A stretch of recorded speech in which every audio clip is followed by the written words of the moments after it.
Hello, folks. Welcome to the Beach Coaches Show. We got a great episode for you today. We've got Coach Gavin Arroyo from the water polo team.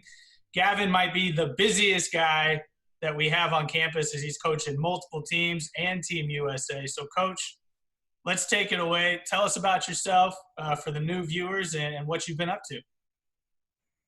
I coach men's and women's water polo at Long Beach State, and also I'm with the men's USA Olympic team right now. Obviously, the Olympics have been postponed for a year. They think. So yeah, I've been pretty busy, but I love it, enjoy it. The women's season came to a quick end here, obviously with all the spring sports being put on hold. So that's been difficult. For the athletes and staff, but I think we're just all trying to make it work. What I've been doing lately, I guess, is since Christmas, Serbia was here training with the U.S. men's team. I've been doing some traveling with them. We went to Italy right when the coronavirus was making its round, so I'm not sure if we got it or not. We were in northern Italy, and then there was a 4-team tournament there with Hungary, Italy, Greece, and ourselves. And then back for a couple of days, we were off to Australia for a week and a half, doing some training with an exhibition series with them, and then back to full-time training here, and then trying to keep our Long Beach guys going with our assistant coaches, and then associate head coach Shayna Welsh was doing a great job with the women's team. So that's been kind of what's been happening as of late. Coach, how do you guys, so water polo is a sport that you need a decent amount of equipment, right? You got to have a pool to be able to keep fit, keep exercising. How are you guys managing that without having access to the pool?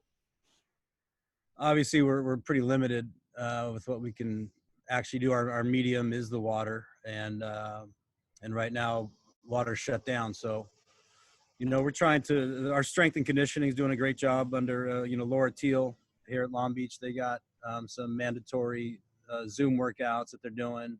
Other than that, and other than our, Zoom meetings, just checking in with them, trying to get smarter from a water polo IQ standpoint. There's not too much we can do. We definitely been trying to create like a running competition. If guys are running, they upload their results to our group me, and so that's trying to do everything we can. So I like that, trying to keep the competition flowing amongst the guys. Are you putting any of your times down, or just leaving that up to the guys? I am. I'm trying to motivate by example.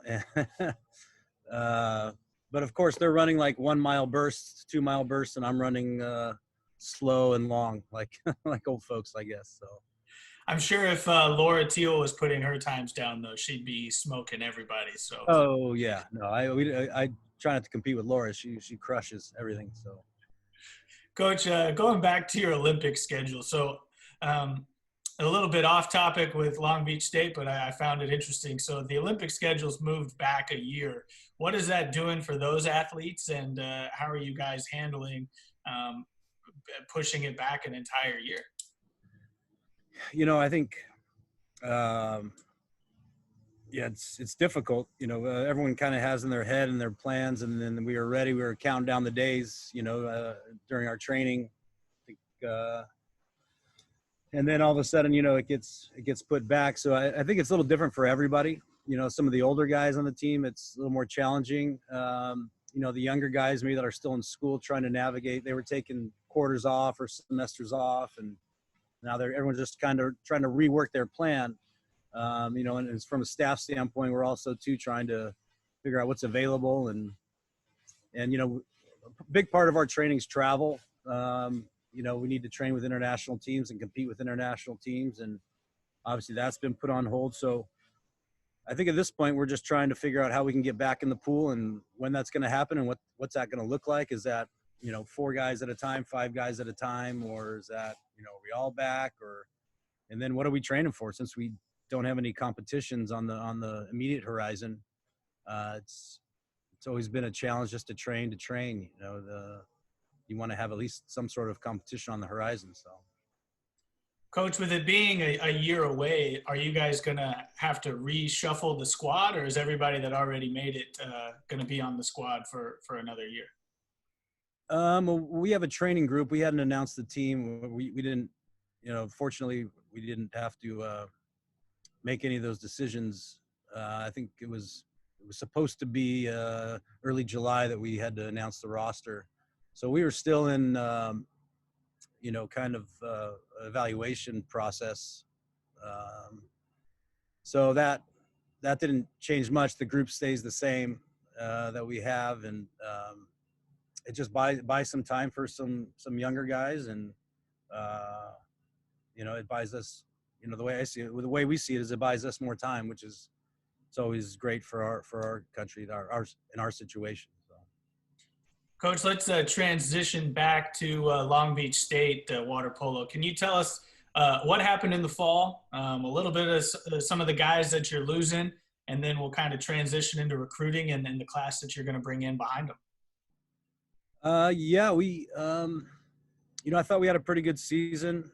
We were, let's say up and down throughout the course of the season. And then, conference tournament, we were able to get to the finals, and, we lost barely to the host, Pepperdine. But we had a great win against UOP, who was, on paper, the favorite going in.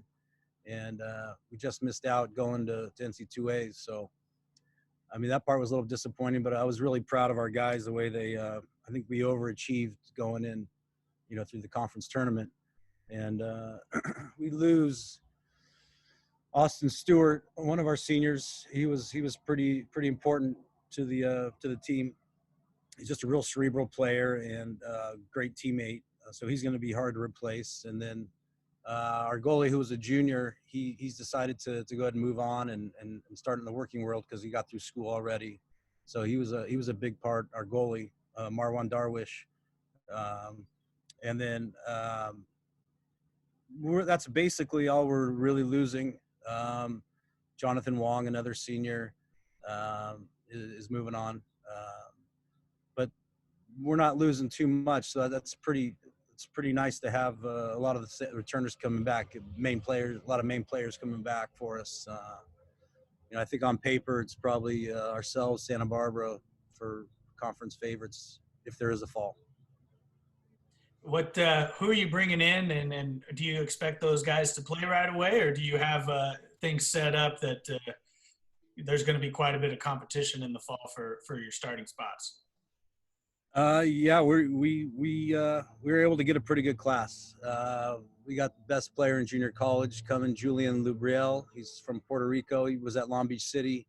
And then we have Huntington Beach standout Cooper Haddad coming in. I think both those guys will contribute right away.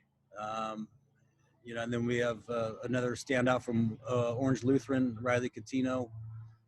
We got Evan Kane from Riverside Poly. He's a 6'6".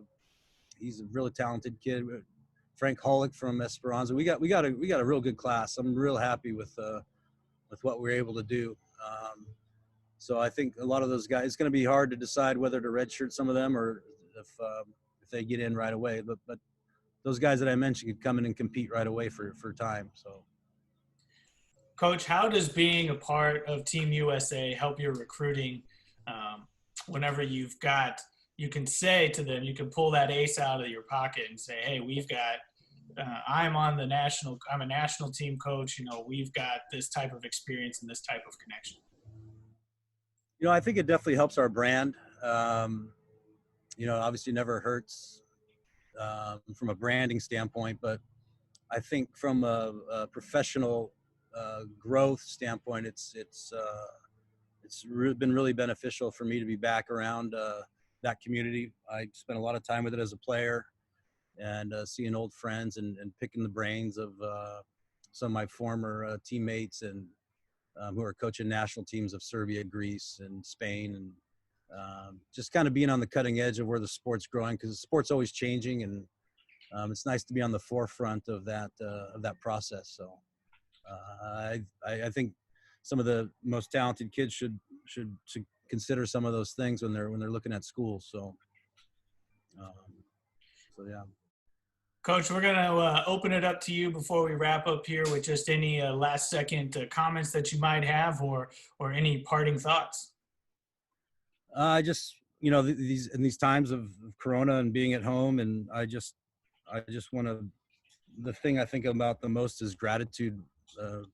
Having Andy and Jane at the helm of our institution, and the people that we work with, our colleagues.